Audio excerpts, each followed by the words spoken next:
Welcome to the Arrington Gavin Show. Real talk, big opinions, and fearless conversations. From the front lines of politics to the latest in pop culture. From breaking sports headlines to the stories that move the world. Nothing's off limits, and nobody's holding back. Arrington Gavin is here to break it down, build it up, and keep it all the way real. So turn it up, lean in, and let's get into it. This is the Arrington Gavin Show. What is happening, y'all? Welcome to another great episode of the Arrington Gavin Show, your go-to spot for sharp insights, bold opinions, and unfiltered takes on the biggest stories of the day, whether it's politics, sports, pop culture, or the latest buzz. Look, we're diving deep and keeping it real, so please do me a favor, kick back, stay informed, and get ready to join the conversation. Look, my friends, as always, I'm bringing to you another great conversation. I'm honored to have on a very special guest on today's show. I have on Councilman Smiley Jr., councilman out of Memphis, Tennessee. He is currently running for mayor for Shelby County. So I'm excited to have him on because, look, as a person who is extremely fascinated with politics, and I've been in the midst of it for quite a long time, right? I've had the opportunity to interview state senators, lieutenant governors, former governors. I've had the opportunity to interview folks in politics from all different levels, but I'm always grateful to learn new things that goes on in politics. And so I'm over here saying, okay, councilman in Memphis, Shelby County. So I'm like, wait a minute, is he running for mayor for Memphis?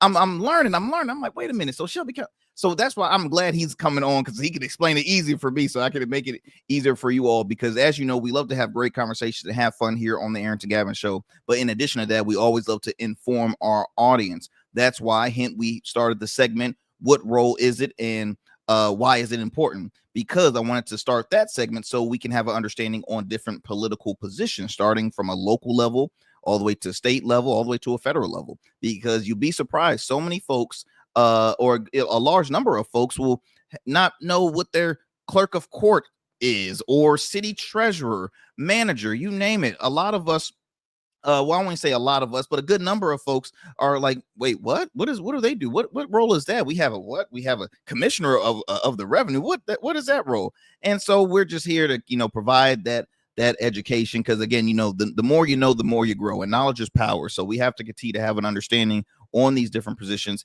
And like I mentioned before, y'all, we have to learn these positions so we can continue to keep our elected officials accountable. I'm honored to have elected officials on the show. We end up becoming friends, but at the end of the day, I say this to my own close friends that are elected officials in my home city and in my state. I still got to keep their foot to the fire. At the end of the day, we can't ease off the foot off the gas after election season, because we had some big off-season elections and we're leading into the midterms coming 2026. So we can't just say, okay, look, election, and now we just forget about you. No. We can't just ignore you. We got to make sure all those promises that you said previously, we got to make sure we got to let you got to stay accountable on that. So it's extremely important that we do so, because our vote is our power, as well as, that is our voice, and we cannot lay off, as I mentioned before. But going back to my special guest, Councilman Smiley Jr., very honored to have him on the program. As I mentioned, he is running for Shelby County in the state of Tennessee. So very excited. This will be the second person from Tennessee that I have on the program. As y'all can recall, I had on my buddy Mr. Hendro Remus. He was a former Democratic state chair for the state of Tennessee, and he's now has a thriving, a very successful podcast called Politics Unfiltered. So be sure to follow him on all platforms as well as on social media. Shout out to my main man, Mr. Hendro Remus. But now that you're tuning into the Arrington Gavin Show, if you don't mind, for those who are watching us right now on YouTube, do me a favor, like, subscribe, share with a friend, share with family. We want to continue to increase those subscribers and viewership numbers. We see growth each and every day. Even with our shorts, I mean, we're averaging like in the thousands. So I truly appreciate that. So it's something good that I'm doing, and I appreciate it. And if you leave a comment disagreeing with me, hey, that's okay, y'all. That's okay, because look, I'm in the middle. I agree on we all have a difference of opinions. That's the way of life. So I appreciate that you still stay engaged, even though we might not always agree. I still appreciate your your support. So in addition to watching us on YouTube, you can also watch us on Goatverse TV. That's right. You can check out past episodes of the Arrington Gavin Show on Goatverse TV. Ways you can tune in on that platform is simply by downloading the app, downloading the Goatverse TV app. It's free, available in the App Store, Google Play Store, Roku, as well as Amazon Fire TV. And then let's move it on. You can also listen to the Arrington Gavin Show on the go. Wherever you get your podcast, you can tune into the Arrington Gavin Show. And then lastly, you can also listen to us on the radio airwave. Shout out to our fam out in New Orleans by way of WBOK 1230 a.m. What New Orleans is talking about. You can tune into the Arrington Gavin Show weeknights at 7 p.m. Central Time. Again, that's only on WBOK 1230 a.m. What New Orleans is talking about. And then we're going to head on to the Houston Texas area, that is, to Afro Vibes Radio. You can listen into the Arrington Gavin Show Mondays at 12 p.m. Central Time. Again, that's only on Afro Vibes Radio, Mondays at 12 p.m. Central Time. And then lastly, we're going to head over to the Metro Atlanta area to WDJY 99.1 FM Straight Talk. You can tune into the Arrington Gavin Show weeknights at 11 p.m. Eastern Standard Time. Again, that's only on WDJY 99.1 FM Straight Talk. All right, now that I got that going, y'all, let's go ahead and our segment that I spoke about earlier. What's the role and why is it important? So last time we spoke on this, let me find, where is my caption at? There we go. Here we go.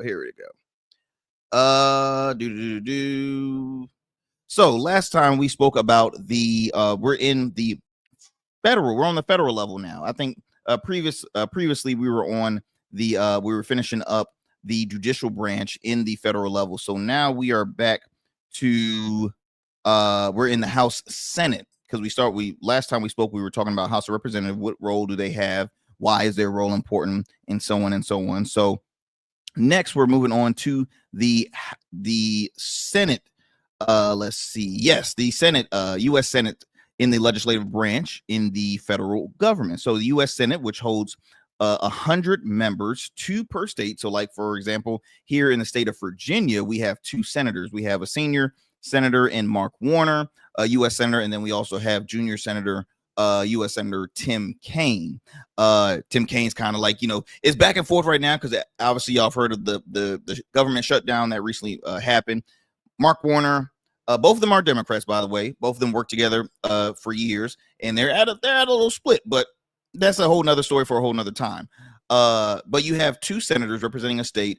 There's 100 members in the U.S. Senate. So backtracking, when I spoke about U.S. House of Representatives, there's a 435 members that serves in your Congress.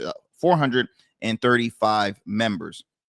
Only 100 members serve in your U.S. Senate. So what U.S. Senate does is they approve presidential appointments and treaties, holds impeachment trials similar to what you saw in the U.S. House of Representatives, and then also they pass national laws jointly with the House of Representatives. So they kind of somewhat work hand in hand, but still a whole different ball game. So you're welcome on that. Next, I think on the next segment we'll have on the next show, we'll be graduating out of the legislative branch and talking more on the executive branch. Remember, y'all, it's 3 different branches: executive, legislative, and judicial. Remember that. Whether it's on a federal level, state level, or local level, you have your 3 branches of government. So you're welcome, my friends. You're welcome. I don't know about y'all, but I'm going to take a quick breather. When we come back, I will bring on our special guest, Councilman JB Smiley Jr., and we're going to have a great convo. So look, my friends, do not go anywhere. Don't change that radio dial. You're listening to the Arrington Gavin Show. We'll be right back after these commercial breaks. Every man has a story to tell. Your ambitions, your achievements, your legacy. Your suit should reflect that story, crafted precisely, designed for impact, and tailored exclusively for you. We work with only the finest fabrics, luxurious wools, silk, linen, and blends from world-renowned mills in Italy, the UK, and India. These fabrics are the foundation of custom suits that exude elegance and stand the test of time. But a suit isn't just about fabric, it's about fit, and it's about confidence, and it all starts with you. When you work with me, you'll receive a personalized consultation, whether in person or over Zoom. Together, we'll explore your vision and discuss your needs. and we're going to bring your ideas to life. My journey as a designer includes apprenticing under New York-based designer Clavon Leonard, showcasing collections at New York Fashion Week, Algeria Fashion Week, and the prestigious Baltimore Met Gala. That experience is what we bring to every suit we create, from weddings to corporate events and everything in between. We specialize in crafting one-of-a-kind suits for life's most significant moments. Dapper Luke has been recognized as one of Baltimore's best menswear in 2023, and I was honored to be one of the 10 designers selected for the prestigious Baltimore Met Gala. With over 900 satisfied clients, we proudly serve Virginia Beach and Baltimore, bringing world-class designs to these incredible communities. We don't just make suits, we craft confidence. Your suit will fit your body, your style, and it will tell your story. Book your free online personal consultation today. Visit www.dapperluke.com. What's up, y'all? Welcome to And we still in traffic. I don't look familiar, do I? Not in this seat. Hey, what's that you listening to? Here to host today. Hey, turn it up. Yeah, that's that new GoatVerse app. I got you. So y'all want to know where the goats are? They're off on the sidelines. Looking for fresh, relevant content wherever you go? What was the name of the app he said? Introducing GoatVerse TV. GoatVerse, that's what it's called. The free streaming app that brings you the best podcasts, current events, and thought-provoking opinions all in one place. Download it now from the Apple Store or Play Store. In Goats, we trust. Become a man of distinction with Rugged Evolution Beard Care. Order our scented beard oils and beard balms to help you maintain and grow the perfect beard. Order today. Try our men's care products like the full body exfoliating cleansing bars, body wash, smooth stash, and more. Log on to our website or download our app to place your orders. Rugged Evolution Beard Care. We're your luxury but affordable men's care line. And remember, Rugged is the new smooth. Alrighty, family, welcome back to the Arrington Gavin Show. I'm your friend, your homie, Arrington Gavin. And as I mentioned earlier, we are honored to have a special guest on, excited to have him on, and thankful that he was able to take the time out of his busy schedule. Again, being an elected official is not an easy task. So time is, his time is definitely always, on the go. So I appreciate him taking some time out to have a conversation here on the Arrington Gavin Show. Let me go ahead and bring on our guest, Councilman J.B. Smiley Jr. Councilman, how you doing, sir? Man, I'm doing well, man. Thank you for the opportunity and look forward to the dialogue today. Absolutely. So if you can, before we kind of get going on the position and just everything that you're doing in your in Memphis and now currently running for mayor for Shelby County, just kind of give us a brief background about yourself. Just kind of share with the audience so we can get to know you a little better. Okay, so grew up in Memphis. Before I knew I was going to be a lawyer, only thing I talked about was hooping. So I grew up a hooper. In 2005, I was named one of the best basketball players in Shelby County, which is the county in which Memphis sits. Went on to play at Tennessee Tech University for 3 years. Last year, I went to a school called the University of Pikeville. Had no clue where Pikeville was. It's a small city in eastern Kentucky.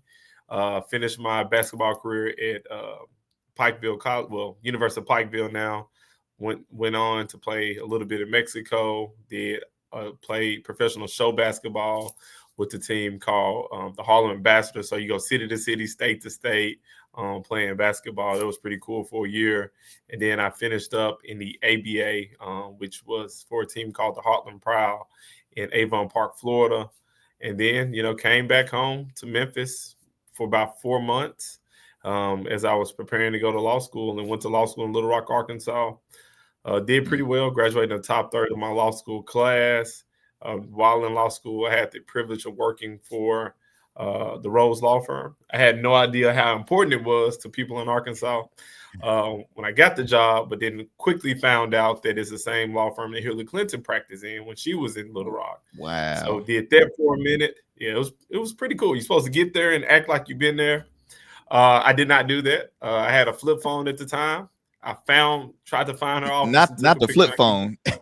Man, it's been a minute. So, dating myself some. So stayed there for a summer as a summer associate, and then officially started my legal career at a firm called Munson, Riley, Moore and Boone, and I was the first Black lawyer in their 30, 40-year history.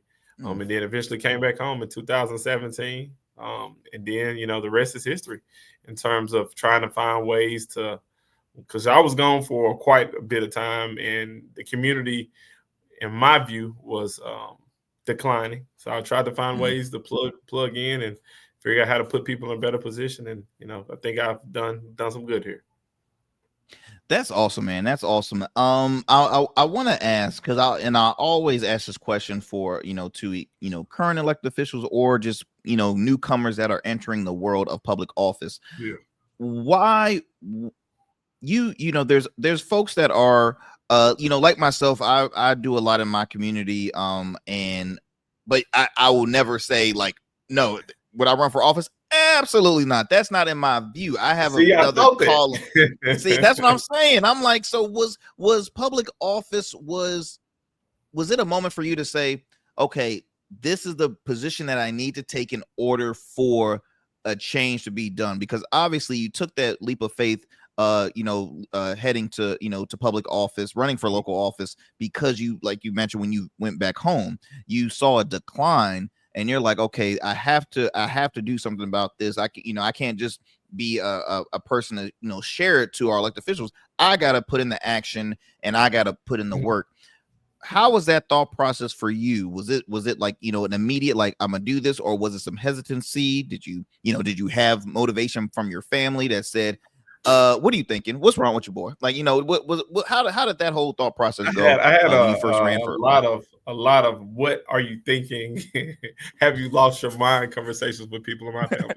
Because my family doesn't really engage in politics. Like if you look at any of my campaign videos, other than, my mom and my late father, there's only a few family members there because, voting is not at the top priority for, folks who grew up, the way that my family did.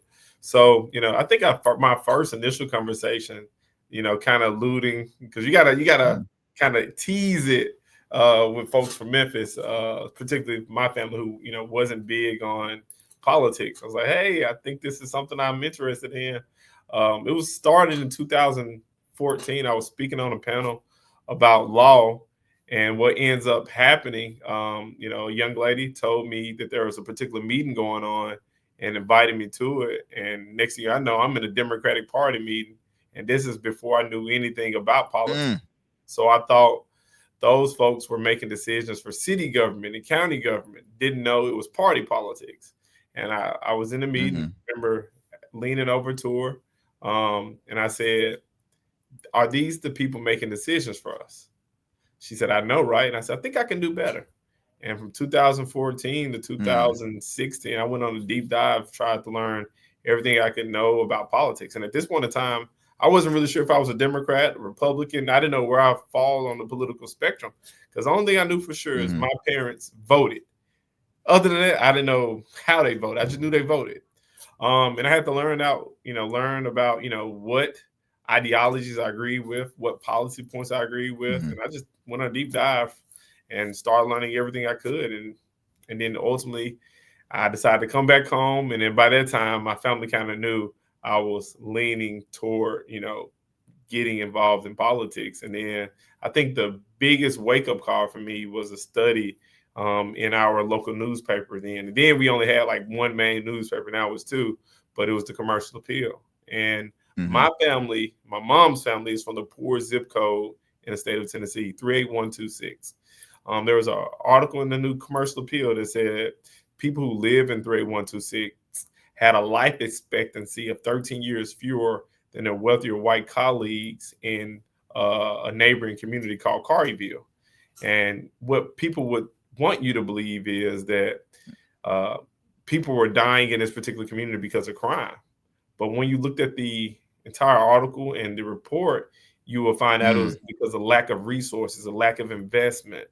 And, that's home for my family. My family grew up in 38126, grew up in the Fowler Home housing projects. So I was concerned for me. So I just started talking to people and, found out, some of the people who serve just kind of forgot about the community. And I said, well, why not the son of a product of this neighborhood champion it. And that's how we got here.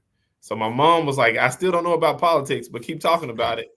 My dad said, I don't know, son. And then, eventually when they saw it was something I was passionate about, my mom more reluctantly got on board, and my pops got on board. And then the rest of my family said, we'll support you from afar because it's not really our thing.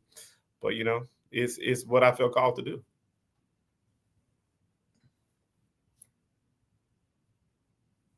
One thing, Councilman, that I thought was really dope that you had mentioned when you were explaining that to our audience here is you never knew what party your folks lean, but you knew they voted. I think that's extremely important because I think I've come across folks because I had the opportunity to canvass one time. I was supporting one of my good friends who was running for city council in my home city. That good man. Let me tell you something. I ain't never canvassed before, and there was a reason why I did not. Because of course it was hot. We hit about 100 homes in the neighborhood, and when you encounter the people, you're speaking with folks from all different age demographics, all different backgrounds, and I came across folks that says, well, look, I don't follow politics, so I feel like it's a disservice for me to even vote if I don't know.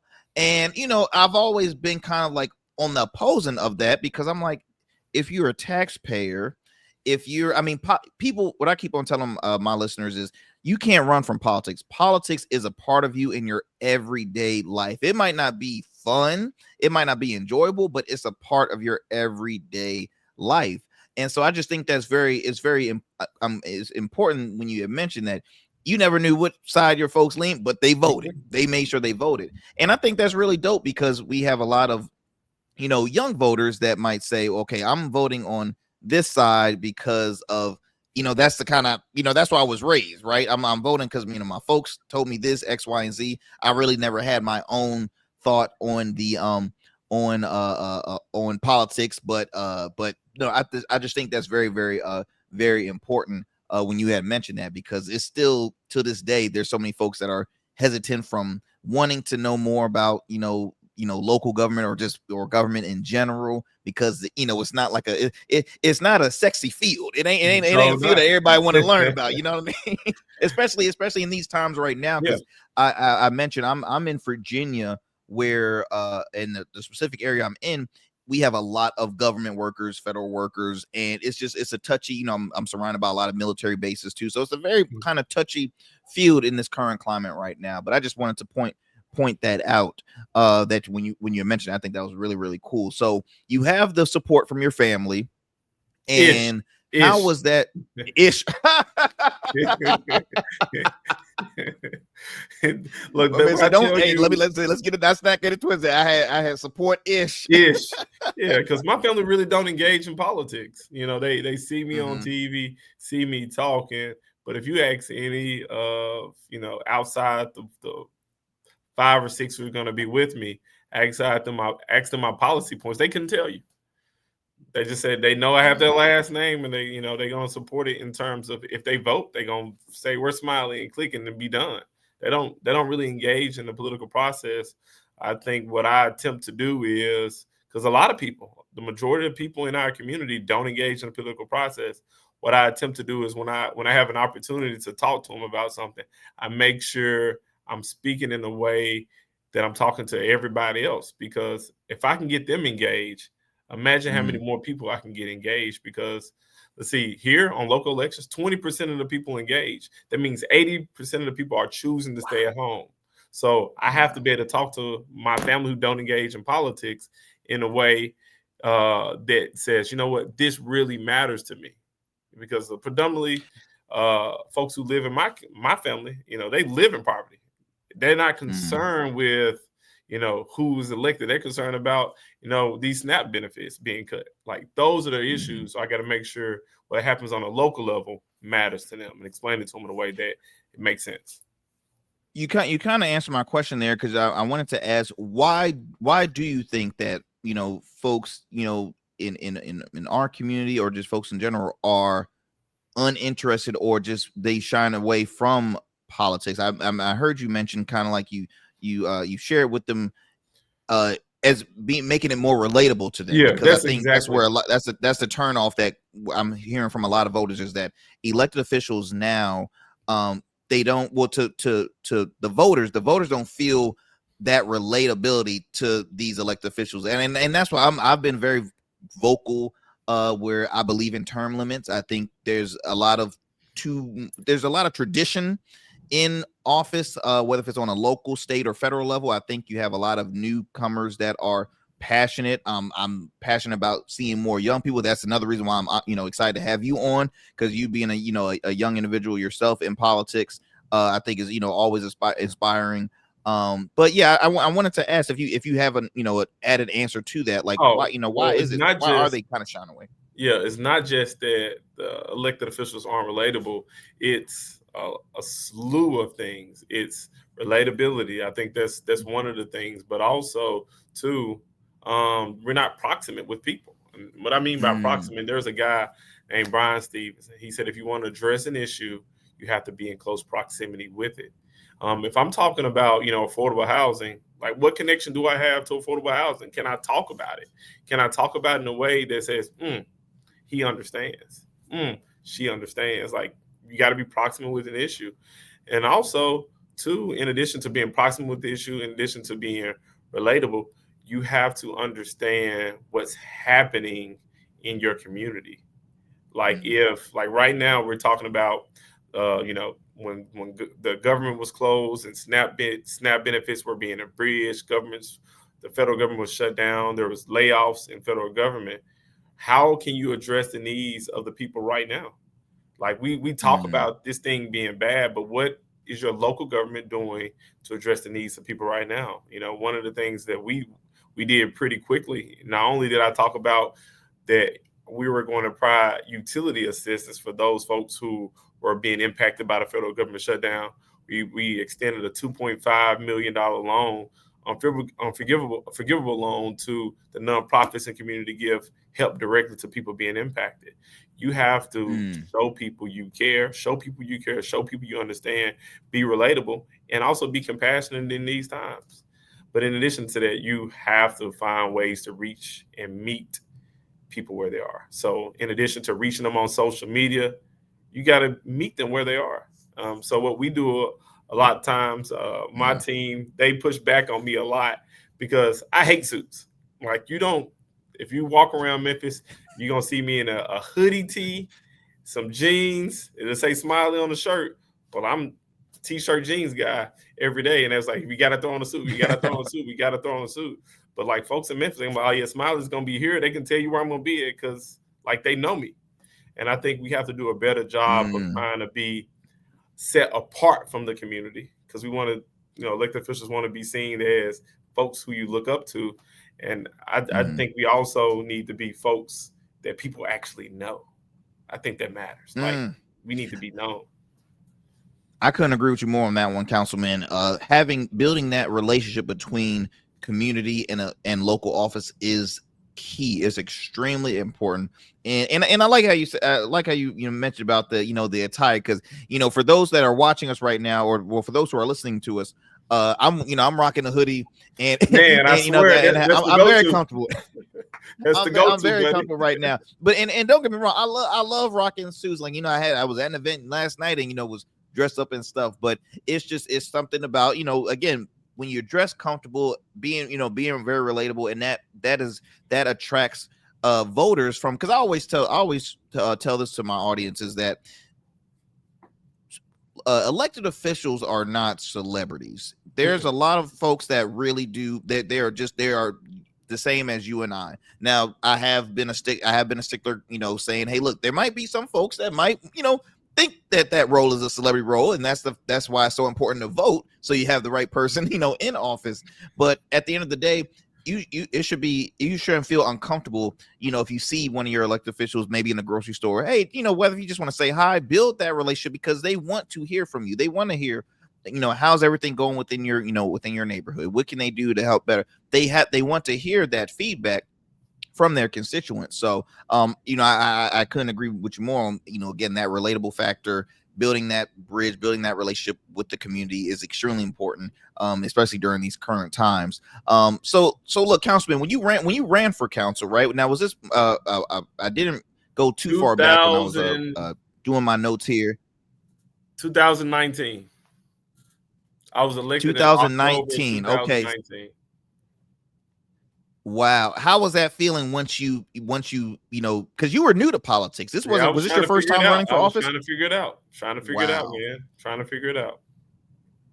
And serving as councilman, what has been some accomplishments for you while you've been in office? Okay, so the way the city council works in the city of Memphis, there's 13 council members.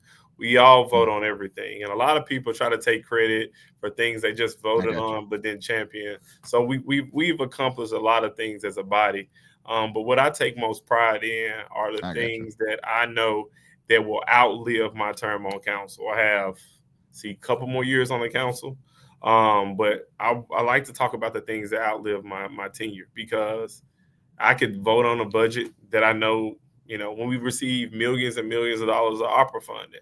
All we did as a body, we said, okay, what entities we want to put money? We put millions of dollars in people's pocket during COVID times. So those are the things we did as a body. But the things I take pride in, we created a program. So I will shout out the mayors who I took it from when I called them. So from Mayor Scott in Little Rock to then Councilman Hilliard and Mayor Woodfin in Birmingham, they had a program, was a civic engagement program for citizens. We took a combination of the program from Arkansas, from Little Rock, and a combination of the program in Birmingham, combined and created what's called the Memphis Academy of Civic Engagement. And we give people who are over the age of 18 a course in everything they want to know about city government. And the reason we wanted to do that is one of the things I found out after being elected, there's a lot of stuff you don't know.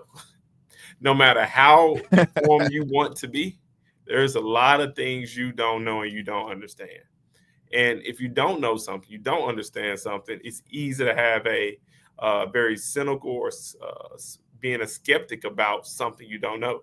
So we want to put information in the hands of people, inform them about, way the budgeting works. How do we make investments? What is a bond? What is a TIF? What is a pilot program?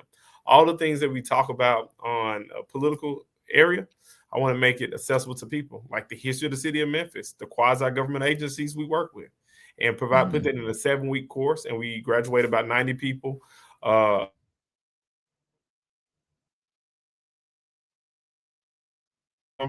also become champions of city government. So I'm proud of, sponsoring, creating, and championing the Memphis Academy of Civic Engagement. But one of the things that, I think I put it right up there with some of the things that we've been able to accomplish as a council, and the ones that I led was the finding, allocating, I think, a little bit over $1 million to the creation of what's called the Small Business Booster Program, which headed by the Black Chamber. So we do a really good job of supporting businesses in our community, but we don't do a good job of supporting Black-owned businesses.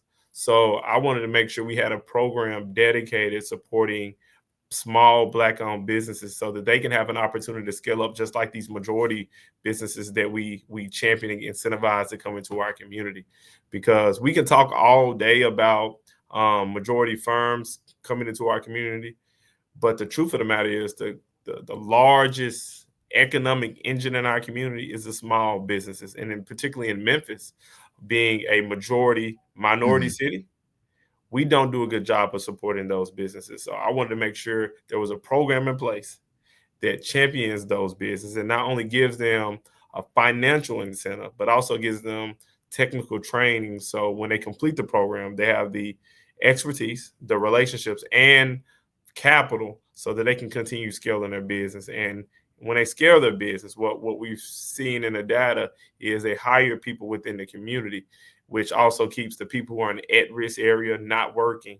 It gets them employed. And I think it tackles a lot of different areas in our community. So those are the two projects I'm most proud of, in addition to, wiping out the balances of people who had to call the ambulance during COVID, in addition to investing in a new hotel, investing in infrastructure we haven't seen, filling more potholes than any administration has done before. Like, in addition to those things, I'm really proud of, investing in people and investing in small businesses. Those are my most proud moments.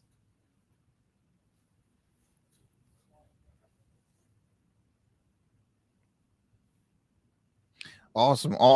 Well, look, now let's talk about this run. You made an announcement that you are running for mayor for Shelby County. Now, explain this to me, because I was trying to, and I admit I don't know everything, so I was a little on the slow side with them. I'm like, okay, so you serve on council for the city of Memphis. You're running for Shelby County.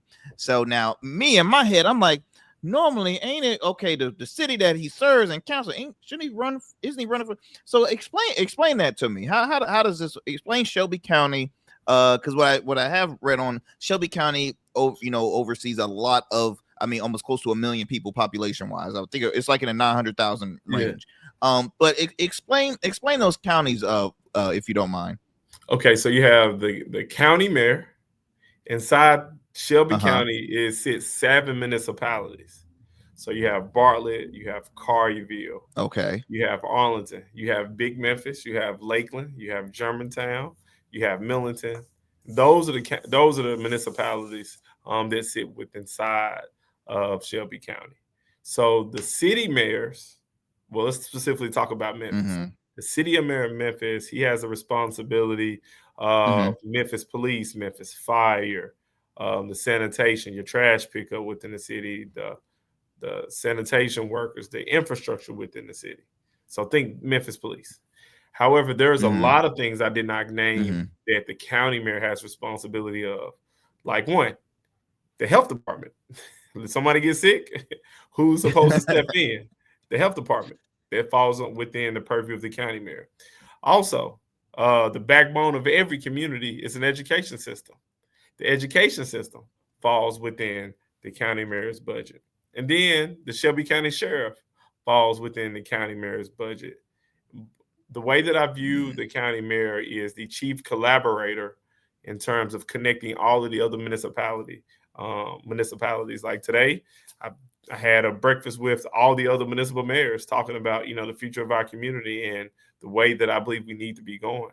So collaboration, making sure people are educated, healthy, but also I think one of the reasons I really said, I think I would serve well as the next Shelby County mayor is the opportunity for the county mayor to champion small business growth. After my term, I'm assuming I will be elected to be the next county mayor. After my term, I want people to say he was the key to unlocking true small business growth in our community. I want Memphis and Shelby County to be the destination place for anyone who wants to start a small business. I think once we are able to turn the page and make economic development a priority, getting people paid a way that not only they're surviving, but they're actually thriving and educating people, I think Shelby County will be a destination spot in the South.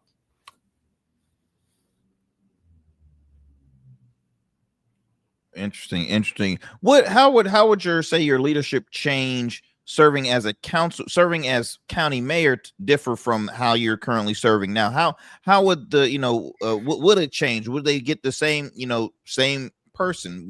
How would that adjustment look for you? Well, I think it's more a collaborative approach. It'll be more of JB Smiley when I was first elected. So when I was first elected to the Memphis City Council, before I took office, I made it my mission to meet with all the other council members so that I can learn about them, but also learn about their thoughts, their pain points, so that I can be a better legislator. I think JB Smiley as the county mayor will take a very similar approach that I took when I was taking office for the first time on the city council. But what people will also always get, and one of the reasons people vote for me is my yes is my yes, my no is my no. I'm a really strong advocate. I'm very passionate about the things that move our community forward. So you won't lose the zealous advocate.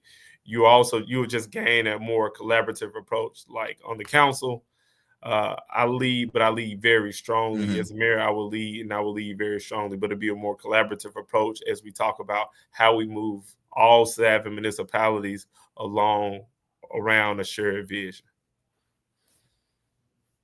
I should have asked this question before I just asked this one. What was your, and you've kind of pinpointed some issues that you definitely want to target within the Shelby County and partnering with other municipal mayors. What was your reason to run for Shelby County? Was there some some issues that you saw prior in previous leadership that said, look, I gotta, I gotta, make this run. Not trying to, cause no, tension or anything like that. But again, when a person runs for a position, again, it's because they see something that can be done better. So I'm curious, what was your reasons to run for Shelby County Mayor? Well, I just think what are your reasons? Excuse me.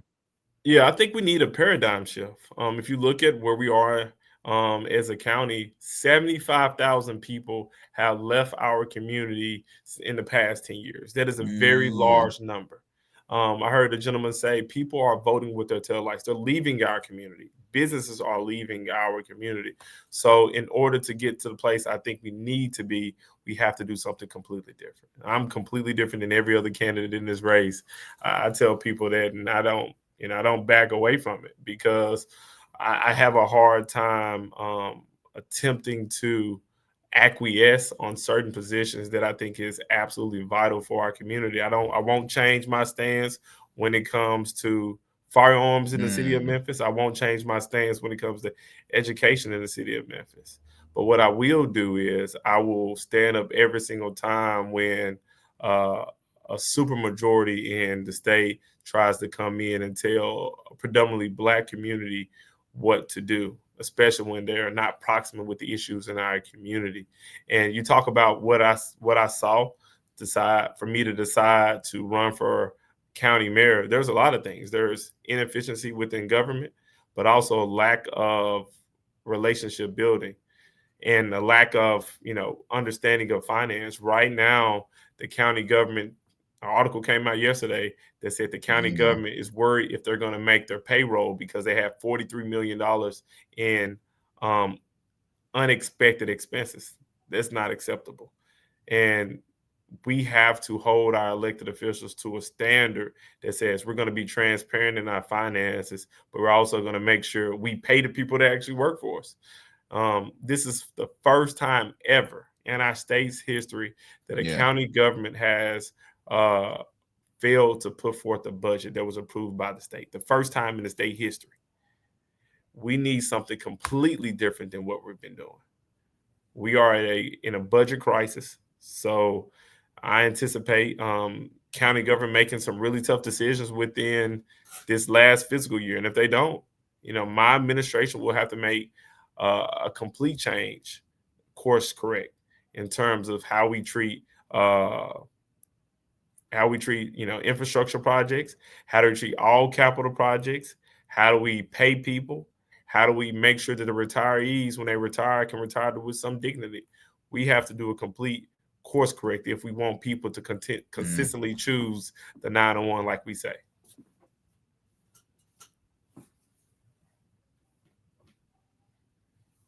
Interesting. Look, Councilman, crime has always been, remains a top issue for voters. What new or different strategies would you bring to improve public safety in the Shelby County? Well, so what I tell people is this, if you've been paying attention nationally, what's happening in our community, the gentleman who occupies the White House has, worked with the governor to send what he calls the Memphis Safe Task Force here to Shelby County. But this happened toward the end of September. But let's talk about what we did from January up until that date. January up until September, our stats show that crime in the city of Memphis, or in the county rather, has declined by 25%. At a 25-year low. And what we did to reach these all-time lows is invest in programs like the Memphis Allies, the intervention programs where we're finding what we call people outreach coordinators. They're from particular communities that are consistently in the news for crime, building those relationships in those neighborhoods where the local leaders trust them, so they can figure out ways to intervene before the next thing we hear is a shooting in the neighborhood. Worst thing we hear is someone being carjacked. Investing in intervention programs has been the way for us to address violent crime in our community. And I think we've done a really good job of that.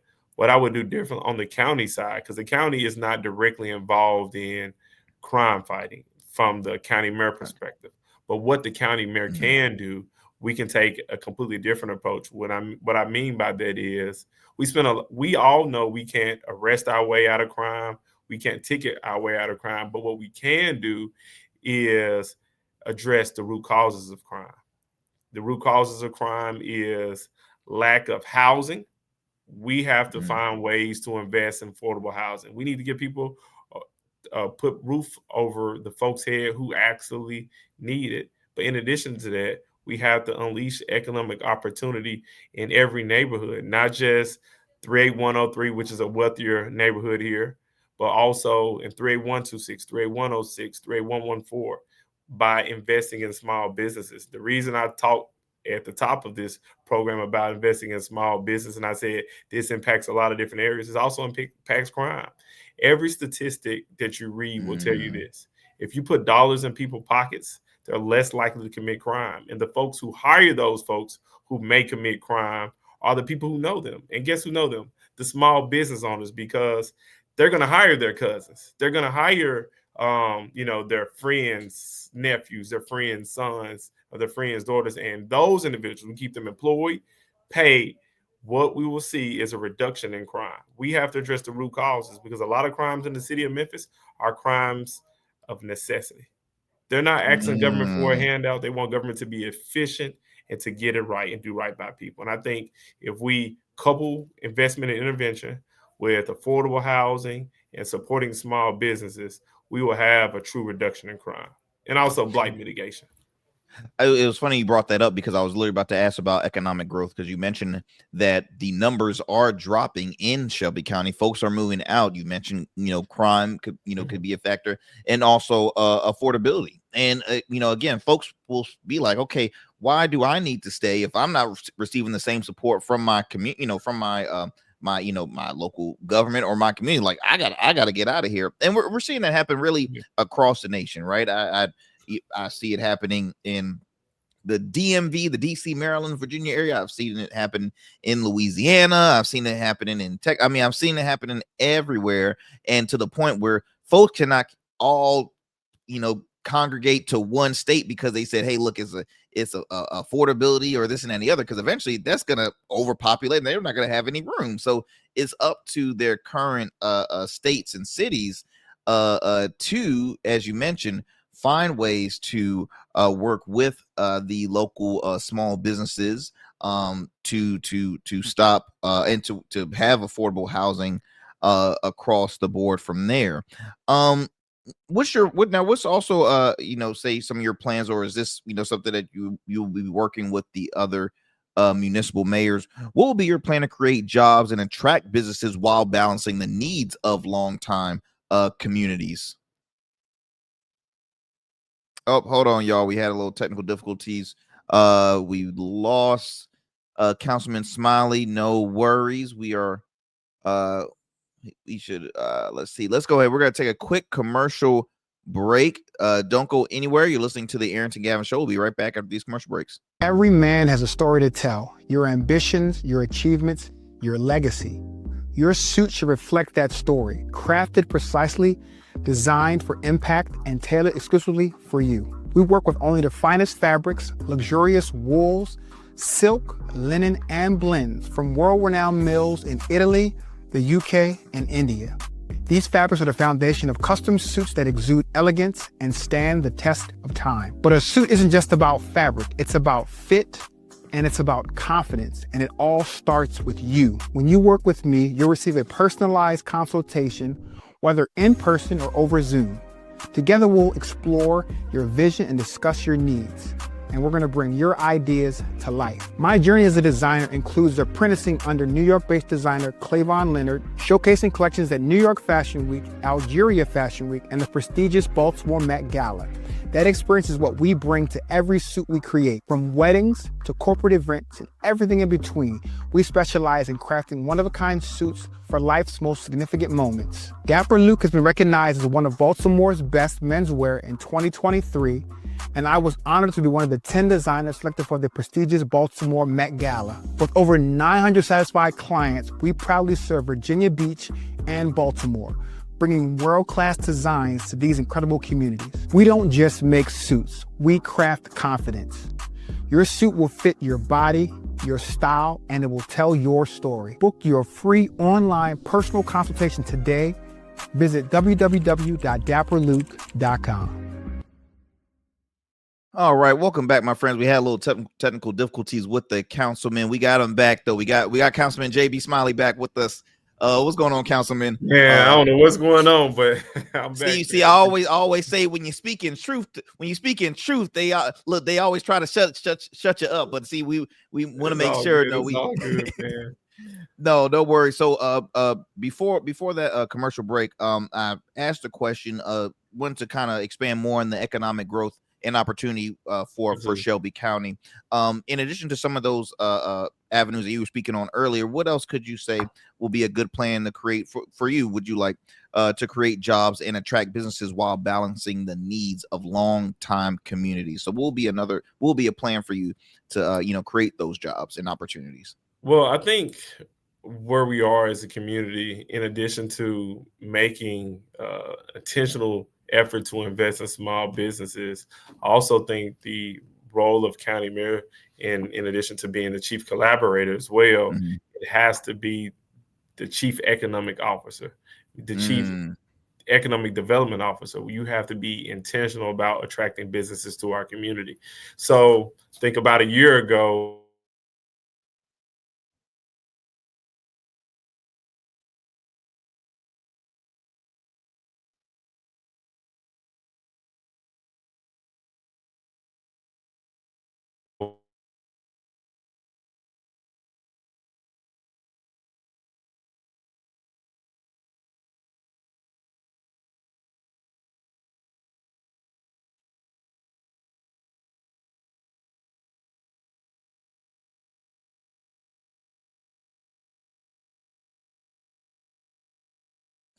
I think we still have him on. I think we're having some issues with the connection on his end. Yeah, I think we're having some connection issues with the Councilman Smiley. Yeah, we're having some issues with that, but no worries. He's gonna chime back on. We have a few more minutes. We're on the tail end of it. So let me while we're trying to get his connection worked out with that. I hope y'all have been listening and paying attention on this conversation I've been having with Memphis City Councilman JB Smiley Jr., who is candidate. He's running for Shelby County in Tennessee. One thing that I'm catching from this conversation, y'all, is that it's about his passion. It's about his building that relationship amongst the community and local government, which is very important. We spoke on relatability. He spoke about how his goal is to improve those voter numbers, because for the large population that is in Shelby County, right, the voting turnout is not enough. There's folks that are hesitant from voting. But what I'm hearing from him is that he sees the light at the end of the tunnel. He sees what will make the county a much better place, so that residents and voters won't there we go. We got Councilman on. I was just explaining to our listeners, Councilman, that the importance of having that a relationship amongst community and the local government, as well as ways and goals to keep folks in without leaving, leaving Shelby County and staying there, growing it, because at the end of the day, the more growth you see in a community, and you need that from your local, from your local base. So leaving out of Shelby County won't benefit the city if you continue to lose and depopulate. I'm looking at my time. I hate to cut you off, but no doubt. I want to ask one more question, and I want to pull up your site for those who are will be interested in wanting to know more about you, ways they can support your campaign. Infrastructure.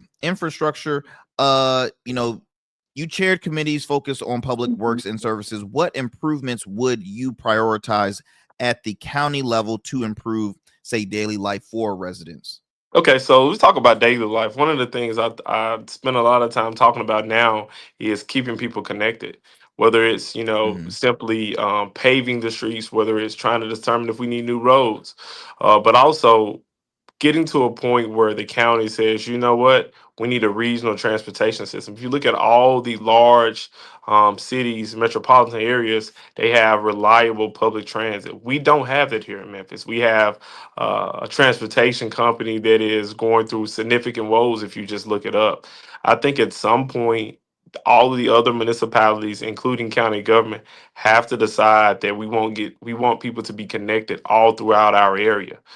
We have to invest in regional transportation system, whether it's light rail or whether it's subway. I think the way to go for our particular region is light rail. Light rail throughout all the municipalities, connecting people, keeping people connected. I think that has to be one of the big investments, in addition to shoring up some of the low-hanging fruit in the area. If you go to our airport, you're going to hit a pothole every other street. I think those are the things we can invest in immediately to make a difference for people right now. Light rail and shore up our infrastructure in terms of making sure the roads are perfectly paved. Awesome, Councilman. While you're speaking, I was pulling up here for those who are watching us. Your site, ways folks can continue to tune in, check in, support, want to get to know you more. For those who are listening, if you don't mind, Councilman, sharing how ways folks can stay engaged with with your race, if they want to get in contact with you as you serve as councilman currently, but hey, you're running for Shelby County Mayor. What are ways that they can stay afloat with you and with your campaign?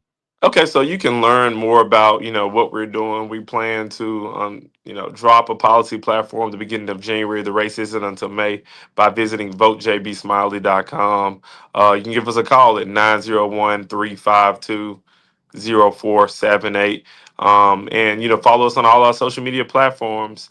Most of the platforms, it will be at JB Smiley Jr. And the other platforms is Vote JB Smiley. Look forward to engage and look forward to, building relationships from across the country and pushing forward policies that put people in a better position. Councilman, as always, I truly appreciate you taking the time out your busy schedule. If you don't mind, I would love to chop it up with you just for a couple minutes after we finish up this show. But again, best of luck on your campaign. I truly appreciate it, as always, you taking the time out your busy schedule, and don't be a stranger. You always have a platform here. If you have initiatives or anything happening, you always have a chair here on the Arrington Gavin Show. So again, thank you so much. I want to chat with you real soon, so don't go anywhere. I'm gonna close it on out, and thanks again. All right, my friends. Look, as always, I hope you enjoyed another great conversation here on the Arrington Gavin Show. Look, that's what we do here. We love to engage in great conversation, have folks from all sides of the aisle, that are passionate about their community. We need more elected officials that are passionate about the community first at the end of the day. As always, my friends, thank you so much for sticking with us and staying with us here on the Arrington Gavin Show. Be sure to follow us on all social media platforms, as well as tune into the Arrington Gavin Show weeknights, available on all digital and streaming platforms. Peace and blessings, y'all. I will talk to y'all soon.